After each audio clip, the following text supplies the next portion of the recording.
Well, good morning. My name is Joshua Campbell Torrance. I'm the executive director here at the Bennington Museum. Welcome to Tours at 10. Today we've got a really neat object, an object that tells us a lot about the social history of the life here in Vermont, of course, life in the United States.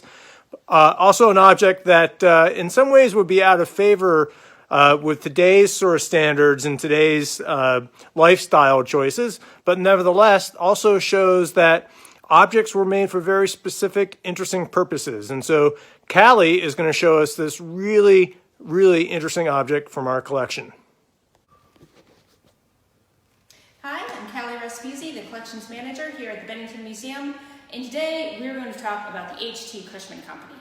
Cushman was another one of those mills that's located in North Bennington on Water Street, if you're driving up toward North Bennington from Bennington. And they started their business in the 1890s making stick and ball furniture. So easels, screens, little umbrella stands, small furniture. And in the 19-teens and 1920s, they started making smoking stands like this one. And this I particularly like because it's got all of its little, all the little original bits and pieces still on it. So it has little cradles here to hold your cigars, it's got an ashtray, and it's got this little fancy thing here to hold your pipe too. And also little handles, you can pick it up and move it around if you want to. And it comes with a little movable ashtray too, so if you're smoking with your friends, one of you is over here, you have somebody else, 6 feet away, perhaps socially distant, they have their own little ashtray that they can carry around with them. And it also has a little humidor inside. This is a little match case that also comes with it, and a little tobacco jar as well. And these are the original jars and ashtrays that this one has, which is quite unusual. And this also has a little decal that's been added to the front door, which is something that they offer. They offer these in different sizes, different shapes, different price points, so you could get one that has all of the bells and whistles, or you can get a small one that didn't have a lot of this stuff. And one of the things that I like about the H.T. Cushman Company is that we have a lot of their advertising from the 1890s up through the 1950s. And when they were selling smoking stands, before Prohibition and their advertising pictures, you have the man sitting in his easy chair with a smoking stand and a glass of whiskey, or a glass of, whatever he's drinking. But once Prohibition starts, in the advertising, you have the man with the smoking stand and a glass of tea instead. So he's drinking tea with his cigar instead of a glass of whiskey, which I find very interesting that they're trying to change with the times.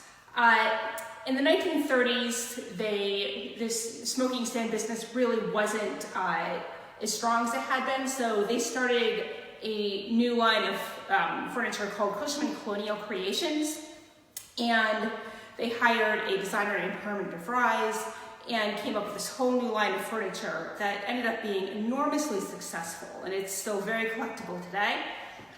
And if you happen to own a piece of Cushman Colonial Creations, which many people do, and you want more information, there's an excellent book out there by Susan and David Bonser, which I highly recommend. We sell it in the shop, I believe, and if not, you can certainly find it out there. Because I get many, many questions about Cushman, and that is by far the best book that I know of. So if you're researching Cushman, you can find that book. You can also come here when we reopen, and we have a large archival collection related to the H.T. Cushman Company. Well, thank you so much, Callie, for that really cool description of, I think, a really cool object and a really cool piece of American material culture. And what I love about that kind of object is just how it shows that one object spun off another object, spun off another item. This idea that a cigar you'd have a whole material culture, a whole slew of things and objects that were developed around the idea of smoking cigars. So it's a really cool object. Thank you so much for sharing that. And it's also, of course, a really cool piece of Bennington history. We know here at the Bennington Museum that history is happening now during this crazy time of pandemic. And we remind you that we hope you stay safe, that you stay creative, and that you stay strong. We know that together we will get through this, and that we will be able to reopen. We can't wait to see you back here in person. The best days at the Bennington Museum are when you are here with us, enjoying some of the things that you're seeing here at Tours at 10. Until that time, be well and stay safe. Bye-bye.